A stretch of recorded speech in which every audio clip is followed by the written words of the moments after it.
Merhabalar, kanalımıza hoş geldiniz arkadaşlar. Nasılsınız, iyi misiniz? Sizlere şöyle battaniyenin altından bir selam vereyim. Normal dışarısı yağmurlu, evimizin içi sıcak ama tamam sizi duydular. Görüyor musunuz? Bakın kuşlarımız da artık sizi aileden sayıyor. Onlar da oradan konuşurken tamam aldılar kabul ettiler selamınızı.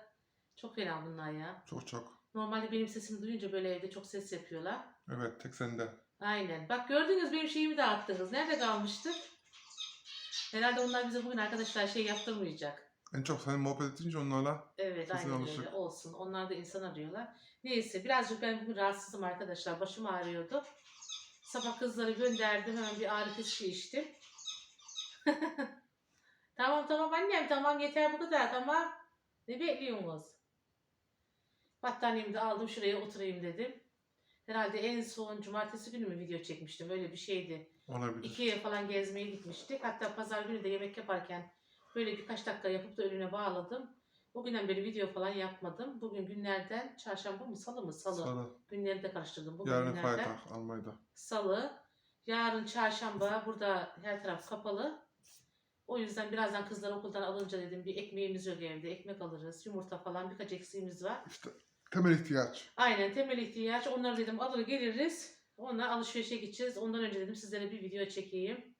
Evet arkadaşlar birkaç günden beri biz böyle biraz şeyimizden de bellidir. Durgunuz. Durgunuz, üzgünüz. Türkiye'de bizim hem komşumuz, hem akrabamız, hem köylümüz. Yani. Üçü bir arada. Yani acı bir şey yaşadılar. Trafik kazası geçirdiler. Buradan Ayşe'mizin de başı sağ olsun. Tabii ki beni izlemeyeceğini biliyorum ama ben yine de söyleyeyim buradan. Ayşe dediğimde benim teyzemin torunu, yani babaannelerimiz bizim kardeş. Daha benden yaşı küçük. Kendileri Antalya'da yaşıyordu. Biz de tesadüfen pazar günü, o gün zaten şey koymazdım. Video falan koymazdım, yani haberim yoktu. Biz videoyu böyle saat 5 civarı falan koyduk. Akşam 10'da duydum haberi. Spontane koyduk. Evet. O yüzden akşam 10'da haberim oldu. Telefon geldi Türkiye'den, böyle Ayşeler kaza yapmış. Eşim vefat etmiş diye. Buradan tekrar dediğim gibi başı sağ olsun. Babaannelerimizin ikisi kardeşti. Eşim vefat etti 46 yaşında, yanlış söylemiyorum değil mi? Doğru. Biraz üzülünce şaşırıyor. 46. Hatta hemen baktık bir. Haberi bile çıkmış. Eşim sağ olsun haberlerde baktı. 3 kişi arkadaşlar ateş, yani diyorlar ya ocaklarına ateş düştü. 3 kişi hayatını kaybetti. Ayşemizin de oğlu 19 yaşında, arabayı kullanan oymuş. Herhalde tam duyuma göre artık hani böyle şeye yakın insanlarla konuşamadım. Çünkü yani tam daha dün defnedildi. O yüzden hani böyle gelen giden oluyor. Doğru düzgün konuşamadık. Sadece mesajlaştık. Oğlu arabayı kullanıyormuş. Düz yolda gördüğümüz kadarıyla. Dümdüzdü değil mi? Dümdüz yolda. Çekmişler de düz yolda nasıl olduysa. Ya sabah 6'da yapmış kaza. Ya uykuladı. Ya arabayı mıcıra kaptırdı. Yana düştü. Evet. Araba tatlı atmış arkadaşlar. Acemi dediğim gibi 19 yaşında, artık ne zaman ehliyet aldı bilmiyor. Arabada 4 kişilermiş babasıyla beraber. Babası zaten 46 yaşında, yani daha insanın gençliğinin baharında yani. O vefat etmiş. Bir 46 yaşında bir arkadaş Arkadaşları daha. vefat etmiş. O da hakkın rahmete kavuşmuş. Evet. Bir de 23 yaşında bir oğlan varmış. O da ölmüş. O da ölmüş. Aynen öyle. Oğlan da kendileri, Mustafa'mız da 19 yaşında. O da daha şu an Ağır yaralamış. Son ağır haberlere. yaralı. Yoğun bakımdaymış, hatta bu videodan önce. Mesaj yazdım hani durumu nasıl diye. Tabii ki Tuğba'nın görme imkanı yok. Böyle bir şey olduğunda şehirlerde bilemem de köy yerlerinde, yani arkadaşlar böyle bir acılı olay olduğunda tüm çevre köyler hep böyle başsağlığına gelir. Tanımam önemli değil yani. Yeter Yok, ki hayır. duyun. Şehirlerde genelde öyle değil yani. Hani duyarsınız falan yerde birisi ölmüş. Ama dediğim gibi köy yerlerinde öyle değil. İnsanlar uzak yakın demeden gelirler, başsağlığı dilerler. Bu bayağı bir, artık ne diyeyim yani, 1 ayda sürer, 2 ayda sürer. Acı O bir yüzden- durum, acı bir durum. Yani Evet. şimdi 4 kişinin arasında en gencine ara verip de acemisine araba kaza etmek yani daha çok acı bir şey. Hani ip gibi yolda nasıl yaptın, nasıl ettin? Evet. Yani araba yolda düz bir şey yani. Baktım da çok bir şey yok. Aynen. Burdur yolu mu yazıyordu be o? Antalya yolu. Burdur 2. kilometresinde kaza etmişler. Bulursam altına linkini koyun haberini orada Belki görürler. de hani oralarda yaşayanlar da bilebilir. Bildiğiniz dümdüz yol işte, hani ecel geldi mi ne düz yol deniyor, biliyor. Ama gülüm Ne şimdi dağ tepe biliyor. yolla tarlanın arasında fark var. Gördüm 1 metre var. Evet. Orada kaptırdım mıcıra Evet. gitti araba. Tarlaya uçmuşlar zaten. Araba da paramparça olmuş. Dediğim gibi sizlerden sadece yapmanı istediğimiz hani dua ederseniz zaten 46 yaşında eşini kaybetti. Oğlu da 19 yaşında yoğun bakımda. İnşallah dua edelim. Allah'ım hani yoğun bakımdan sağ salim gözleri açık bir şekilde çıkarsın. En azından eşinin acısını yaşadığı, evladının acısını da yaşamasın. Gerçekten o Yani gün saat 2.30 muydu neydi? Uyumaya gittim, uyuyamadım. Benim bir de böyle şey, herkes de olabilir bence böyle şeyler de. Üzüldüm mü, kafaya taktım mı uyku falan uyuyamam. Bayağı bir zorlandım yani o gün.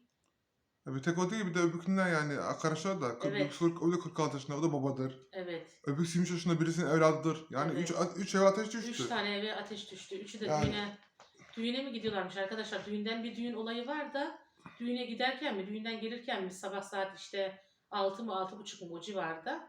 6 öyle gülüm 6. 6'da değil mi? Hmm. Yani ya gidiyorlardı ya da büyük ihtimalle Türkiye'de pazar günleri olduğu için düğüne giderken. Tam işte Cumhuriyet'in son gününde. Evet, Cumhuriyet'in 100. yılında pazar günü vefat etti. Pazartesi günü de artık dün getirdiler geldiler köyümüze cenazesini gömdüler. Yani zor bir durum. Şimdi öbür Antalya'da oldu yoğun bakımda. Yani. Köye cenazesi geldi. Bereket gene bizim belediye yollamış, arabayı almış gelmişler gene cenazeyi, o da var. Evet önceden öyle bir şey yoktu arkadaşlar. Şimdi artık belediyenin hani ambulansı, cenaze arabaları var. Böyle bir şey olduğunda isterse durumunuz müsait olmayabilsin. Hani önceden her şey paraya bakıyordu. Belediyeler sizden hiç para şey yapmadan gidip cenazenizi getiriyor. Tabii. Yani büyük bir kolaylık. Allah'ım hiç kimseye böyle bir günde kullanmayı nasip etmesin tabii ki de. Tabii ki. Ama ihtiyaç mı ihtiyaç yani. Ölüm Aynen kaçınsız. öyle. O gün Türkiye ile de görüştüğümde hani dediler ölüyü bir kişi biliyoruz. Diğeri yaralıymış mı? Tam bilgimiz yok falan dediler. Arkadaşlar bizim belediyemiz, yakın çevremiz bilmiyordu. Ben Almanya'dan araştırdım. Ya Google'a yazdım. Kazayı buldum. Hani ben kendimi daha hızlı bilgilendirdim. Evet. Bazen bilmiyorum yani insanımızın eli mi gitmiyor böyle şeyler, kendini bilgilendiremiyor mu ne? Hani duyma sözüne hep çok böyle şey duyulur. Bazıları da tam olarak teknolojiden anlamıyor herhalde. Anlamıyor. O Bazen yüzden. zor oluyor hayat. Yani birden bulduk ne olduğunu, hemen Evet. haberi bile bulduk. Zaten hepsi copy paste yapmış haberleri. Her yere bakarsanız. Aynen. Hani o masa dediğim gibi linkini koyarım, altına bakarsın orada Bir görürsün. de ben şöyle bir şey yani kesinlikle hani böyle işte Avrupa ile Türkiye'yi kıyaslıyor diye şey düşünmeyin de Türkiye'de yaşayanların arkadaşlar %90'ı arabaya bindiğinde emniyet kemerini takmıyor. Yani böyle emniyet kemerini sanki böyle şeymiş gibi görüyor kendilerine. Aslında gerçekten çok güzel bir şey. Yani emniyet kemeri ne demek? Sizin canınızı kurtaran. Tabii ki Allahu Teala sizin şeyinizi hani Lan nefesiniz o gün son bulacaksa bir şekilde bulur ama hani demişler ya tedbiri sen al da takdiri Allah'a bırak diye. Gerçekten hep görüyorum böyle normal haberlerde çıksın sosyal medyalarda. Hani böyle koltuğa oturur gibi oturuyorlar. Kemer orada. Araba sürekli ses çıkartıyor. Bağırıyor kemeri tak diye kimse dinlemiyor. fişi var ya, fiş sokuyorlar. Evet. Arkadaşlar benim kardeşim Türkiye'de öldü. Arabayla kemeri bağlı olsaydı ölmezdi. Kavazının çarptı. Tavana çarptı. Orada öldü. Beyin kanamasına gitti. Yani 21 yaşında toprak. Onun için bağlanın. Evet. Dikkatli olun. Başımızdan geçtiğini siz biliyoruz. Aynen. Hani 21 yaşında çocuğu gömmek de insana çok ağır gidiyor. Onun için O da nasıl olduysa aynen öyle. Hani geçmişe de gitmek istemiyorum. Yazın Türkiye'ye tatile gitmişlerdi yaz tatilinde. Tam böyle canının kaynadığı tam kıpır kıpır. zaman artık 21 yaş yani siz düşünün.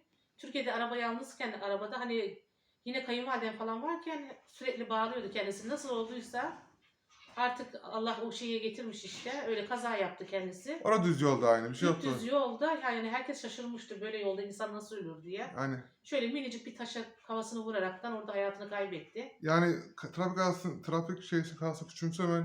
Evet. Hakikaten yani çok kişinin canına mal oluyor. Evet.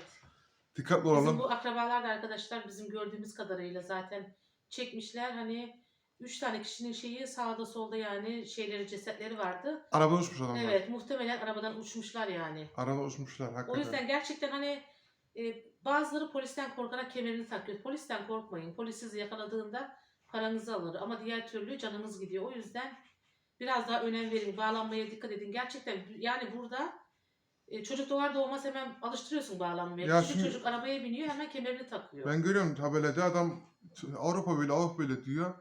Gene 19 yaşında 9 kişi giriyor. Evet. Gene 12 yaşında 12 kişi giriyor. Ya Evet. gözünü seveyim. Bir araba çarpma aile faciası oluyor. Aynen. Allah Aile göstermesin. komple gidiyor. Aynen öyle arkadaşlar. Bizde de durumlar Hani böyle. burada Almanya'nın gözünü seveyim bu konuda biz biraz kural sever insanız. Evet. Kurallara uymak lazım. Yani, Polisten korkmayacaksın. Sen kendi canını şey yapacaksın. Dediğim gibi polisler tek paranı alır. Sizden şeyim tabii ki şimdi hani her şeye dua ediyorsunuz. Tanıyıp tanımamak, bu tanımamak önemli değil. Sadece namazlarınızın arkasından dua edin. En azından bir genç gözlerini açsın. En azından annesi de onun acısını yaşamasın. Ölmüş anne ruhuna. Aynen tek dua bekliyorum. Dua ederseniz çok çok sevinirim. İnşallah size de hani şey videosu yaparım. İyileşti de yoğun bakımdan çıktı diye tek temennim öyle. Dediğim gibi mesaj yazdım. Yoğun bakımdan çıktı mı çıkmadı mı diye henüz bir haber gelmedi. Sonra geldiğim kontağa Evet, gireriz. tekrar size şey yaparım. Gerçekten yani ailecek çok üzüldük arkadaşlar. Böyle sizlere belirteyim dedim. Eğer başınızı ağrıttıysam kusura bakmayın. Hakkınızı helal edin.